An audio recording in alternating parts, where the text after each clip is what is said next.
So in the previous lesson, we discussed some of the methods of string class.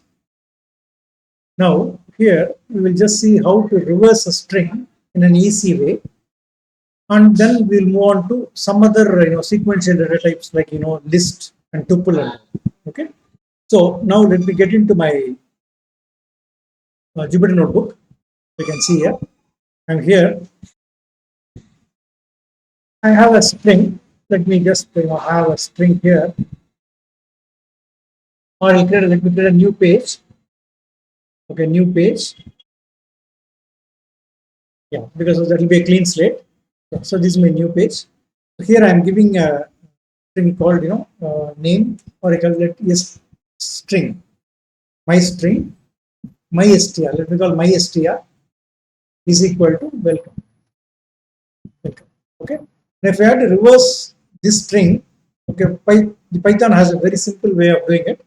My str square bracket, view slicing, double colon followed by -1. Okay, so when you say double colon, part 1 will be from the start. Part 2 will be, see, this is part 1. See, this is part 1. This area is part 1 from beginning. From part 2 will be till end. You can reverse direction. Direction is reverse. That means it will come in reverse. Look at this. That's it.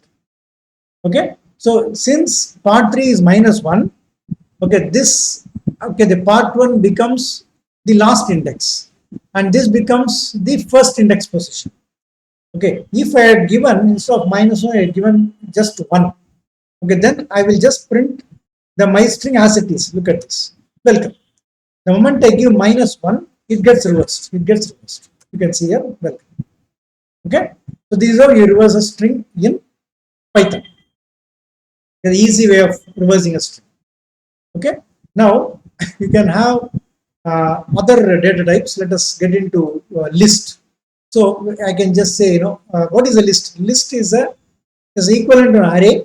Okay, in other programming languages like Java, C, or C++, the only difference is the list, can have elements of any type. Okay, normally when you have an array in Java or in C or C++, all the elements of an array should be of same type. But list can contain elements of any type. That means what? One element can be an integer. One element can be a real number, a floating point number. One element can be a string. Another element can be a one more list or tuple or an object or even a complex number.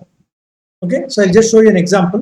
So let me call my list is equal to, I put a square bracket. I'll give 10 as an integer, 10.5 as a floating point number. Then I'll string as string, or let's call as India string. Fine. Then I can have a complex number. So I'll just say 3 plus 5j, comma. Then I can have one more sub list. I'll call 1, 2, 3. See, so you look at this. Now my list is made up of elements which are of different types. Okay, look at this. My list. See? Fine. Now I can say type of my list. I'll just say type of my list. Let us call print type of my list.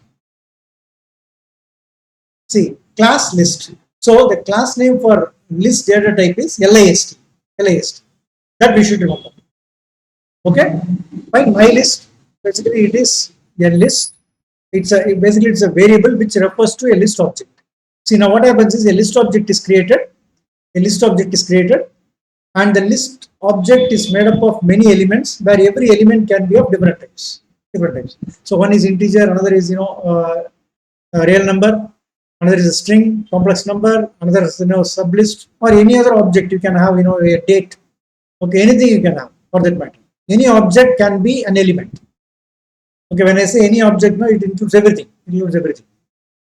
Okay, so type of my list will be list. Okay, now the list is also a sequential data type. That means it also has a sequence. So see, the elements will be accessed one by one. Okay, using index 0, 1, 2. That means this is at 0, this is at 1, this is at 2, this is at 3, this is at 4. So that's called sequential data type. Okay, the elements are placed one after the other. Of course, you can access in any order, but they are placed one after the other. That's called sequential. So what I'll do, I'll just go here. I'll just say my list of, okay, 0. Look at this. I'll get 10. So when I say my list of -1, I'll get the last element, which is a sublist 1, 2, 3. Look at this 1, 2, 3. Okay, fine. So this is called a sequential type. So it also follows like the rules of string, but the difference is the list can have an element of any type, and list is also mutable. So when I say mutable now, look at this. I just say my list of -1 is equal to, I'll just say welcome. Okay, fine. I'll just give enter, control enter. Then I'll go down. I'll just say my list.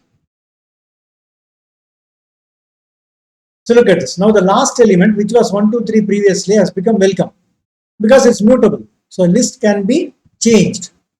Okay, fine. So that's the difference between a string and a list. The commonality, the similarity is both of them are sequential types. They have indexes because 0, 1, 2, 3 like that. Okay, position elements are position, and we can do slicing. Everything we can do as we do with string. For example, let's see. I just say my list. Okay, starting with 0th position and up to 3. 3 means up to 2. Okay, so you see, so 10, 10.5 India. So you see 0, 1, 2. So you see the elements are printed using slicing. Slicing, of course, you can do reversing. You can do reversing also. What I can do, I'll just print all the elements in reverse order. Look at this, colon -1. Just as we used in string. Look at this. The elements are printed in reverse order. Reverse order. Okay, so there's some things are common between string and list.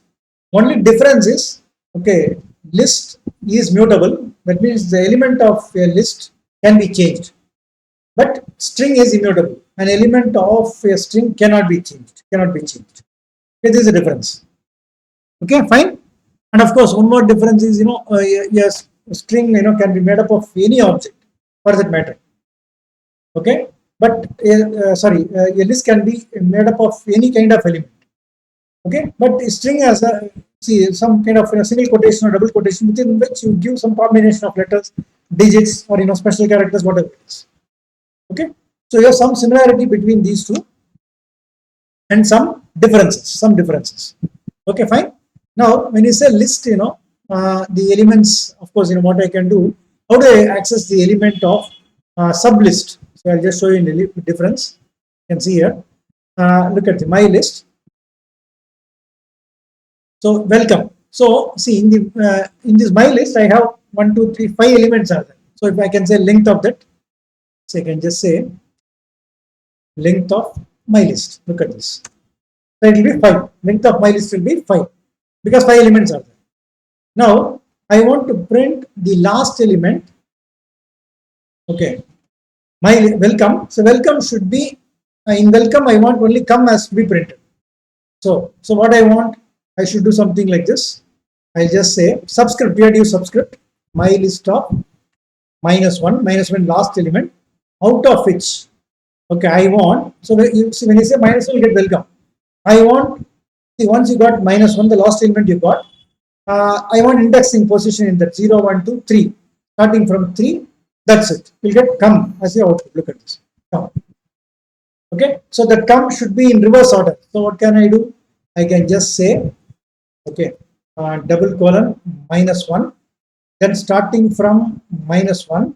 Okay, then -1, -2, -3, -4, -5. So that it starts at -1, goes up to -5.